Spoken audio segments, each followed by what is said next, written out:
Welcome to this video tutorial on geometric sequences. We are going to look at two problems, or two types of problems. This is one of them, we'll do it second, and here's the first one that we will ponder initially. Perhaps you want to hit pause on this video and try these problems before we proceed together.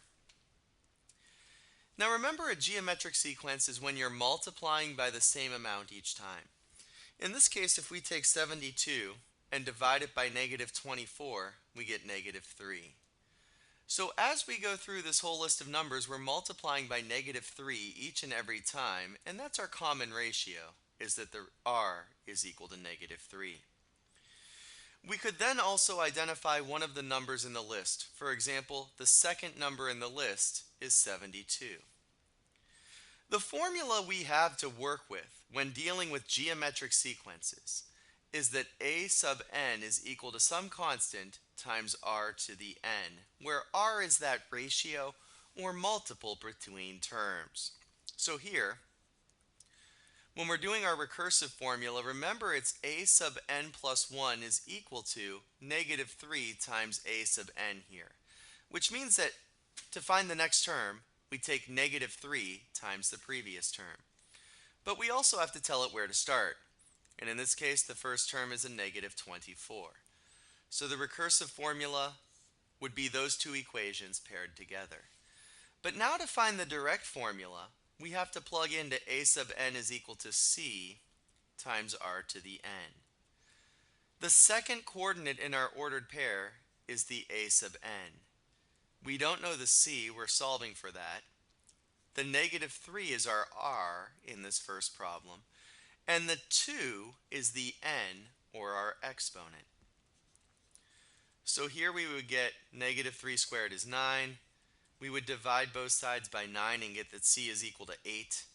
And the direct formula would be a sub n is equal to 8 times, in parentheses, make sure you have the parentheses, -3 to the n.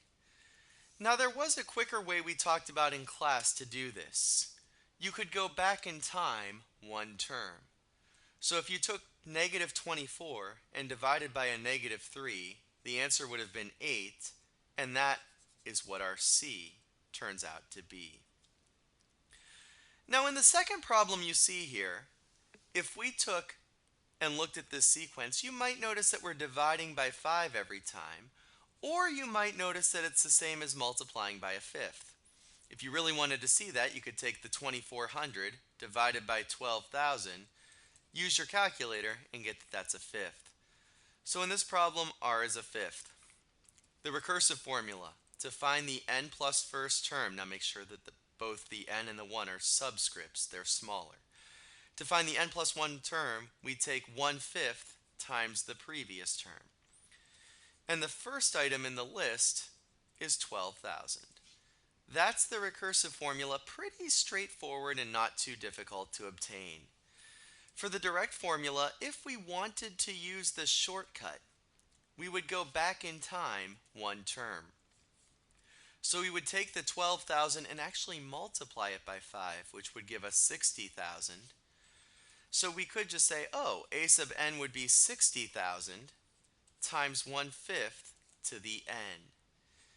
If you're somewhat apprehensive about that, you could always plug back into the a sub n equals c times r to the n formula. Pick an ordered pair. In this case, I'm going to say, oh, let's go with 3, 480, because the third item in the list is 480. 480 goes in place of a sub n. 1/5 goes in place of n, and we cube it. Now watch your parentheses. When we cube a fifth, we get 1 over 125, because 5 cubed is 125, and 1 cubed is 1. We would then multiply both sides by 125, and we would see that c is equal to 125 times 480, which is 60,000. So either way you could come up with the direct formula. One is a little bit faster than the other. But now we are going to contemplate the other scenario, where we have two specific values for the sequence, and we want to figure out both its recursive and direct rule. Now in class we talked about this where we put blanks down for a sub 4, a sub 5, and a sub 6. Basically we start at the smallest subscript and we work our way up to the largest subscript. Then we're going to fill in the blank for a sub 4 with what it's equal to, and then realize that we multiply by r each time. So this would be 3240r, and when we multiply by r again, we get 3240r squared. Now the key thing to this problem is to realize that we can set up an equation based on the value of a sub 6. In this case, it would be that 3240r squared is equal to 116640. We could then divide both sides by 3240. Divide by 3240. And we get that r squared is going to equal 116640 divided by 3240, which is 36. Now be careful. There's two options for r. On the one hand, r could be positive 6. On the other hand, r could be negative 6. When there's an even exponent, watch this. When there's an even exponent, you will have two solutions. And then we will have to solve both of them.